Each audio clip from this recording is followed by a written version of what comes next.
The final cut is a masterpiece, but the first draft is a war zone. This is between the frames. The interrogation scene in The Dark Knight is one of the most tense, electrically charged sequences in modern cinema.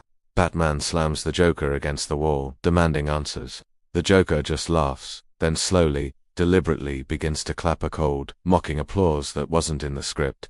That clap, like so many of the Joker's most chilling moments, was invented by Heath Ledger in the moment. The performance we remember wasn't just acted, it was alive, unpredictable, and often unscripted. It was a hurricane of creativity that tore through the pages of an already brilliant screenplay. So how did a film known for its meticulous architectural planning leave room for pure chaos? And more importantly, how did that chaos become its unforgettable legacy?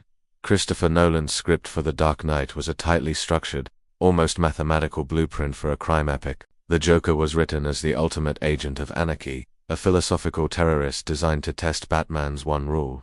But on the page, he was still a character with planned lines, planned reactions, and planned movements. He was a pawn, however brilliant, in Nolan's grand chess game. But Heath Ledger wasn't interested in playing a pawn. He had spent months preparing for the role in near-total isolation, holed up in a hotel room, pushing himself to the brink. He filled a notebook, which he called his Joker diary, with clippings, disturbing images, and handwritten notes exploring the character's twisted psyche. He was inspired by figures like Alex DeLarge from A Clockwork Orange and the punk rock icon Sid Vicious. He experimented endlessly with voices, from high-pitched and manic to a low guttural drawl. He perfected a posture, strange, slouched stance that suggested a spine made of wire. He saw the Joker not as a character with understandable motives, but as an absolute force of nature, a virus with no cure. So when he finally arrived on set, fully formed, he didn't just show up to say the lines. He came to challenge the very DNA of the script. He would often approach Nolan before a take and ask, almost conspiratorially, "What if I try it this way?" The original plan was simple: shoot the script as written. But the new plan, born from the sheer power of Ledger's creation, became shoot the script, and then shoot Ledger's version. Nolan realized he wasn't just directing an actor, he was documenting a phenomenon. The pivotal mechanism that allowed this phenomenon to flourish was what we can call Nolan's multi-camera improvisation protocol. Nolan is famous for his precise, controlled filmmaking style, often using a single camera. But for The Dark Knight, especially in scenes with Ledger, he frequently used 2 or even 3 cameras rolling simultaneously. This wasn't just for coverage. It was to capture lightning in a bottle. He knew Ledger might do something brilliant and unrepeatable, and he couldn't risk missing it with a camera repositioning. This gave Ledger the freedom to roam, to react, to live inside the scene. The results were electrifying. Take the mob meeting scene. The script simply called for the Joker to threaten a mobster to prove his seriousness. Ledger, however, had a different idea. He walked up to Nolan and whispered, "What if I make the pencil disappear?" The stunt was practiced, but the performance was pure impulse. He slammed the pencil into the table and lunged, performing the trick with terrifying speed in a single, flawless take.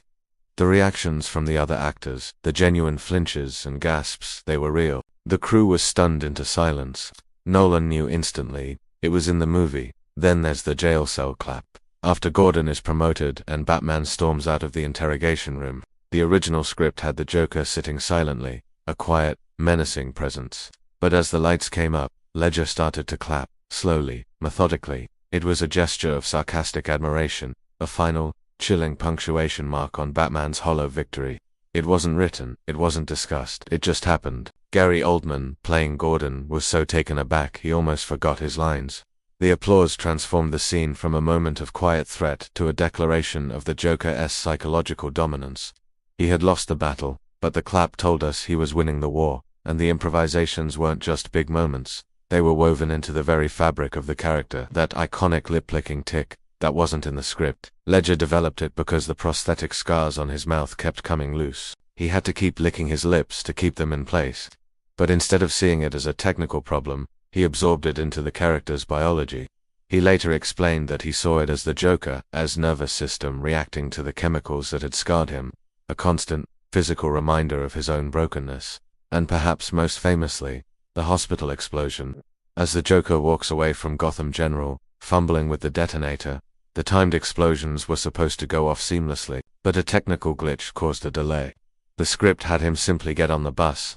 Instead of breaking character, Ledger stopped, looked back, and gave the detonator a few confused, almost playful shakes, as if it were a broken toy.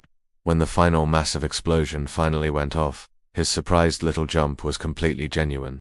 Nolan kept the cameras rolling, capturing a moment of pure, unscripted comedy that made the Joker feel even more dangerously unpredictable. These improvisations didn't just add flavor, they fundamentally transformed the film's impact and its legacy.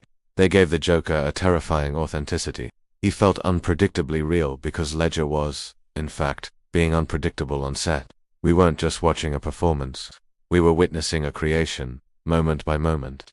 This was only possible because of the immense trust between Nolan and Ledger. Nolan, a director known for his iron grip on his vision, had the wisdom to recognize a collaborating artist who could elevate that vision. He balanced his meticulous control with a rare flexibility, allowing the chaos Ledger embodied to rewrite the film in real time. This symbiosis is how the Joker became more than a comic book villain. He became a cultural icon, a study in performed chaos. Lines like "Why so serious?" were in the script, yes, but it was Ledger's delivery that whispered, intimate, deeply creepy tone that burned it into our collective memory. His performance wasn't just an interpretation, it was a authorship, and let's not forget the unsung collaborator in all of this. Editor Lee Smith. Smith faced the monumental task of weaving these spontaneous, often unscripted takes into a tightly plotted narrative. He had to sift through hours of footage, comparing the scripted takes with Ledger's improvised ones. Time and again, he and Nolan chose the unscripted magic, building the definitive version of the character not just from the screenplay, but from the raw, explosive energy Ledger brought to the set. So what's the actionable legacy here? For anyone creating anything, the principle is this: prepare rigorously, then set it free. Heath Ledger didn't just show up and wing it. He prepared obsessively, building a deep, unshakable foundation for the character. But once that foundation was built, he allowed himself to be spontaneous, to live in the moment and trust his instincts. The lesson for creators is profound. Build a strong framework, whether it's a script, a business plan, or a design. Know it inside and out.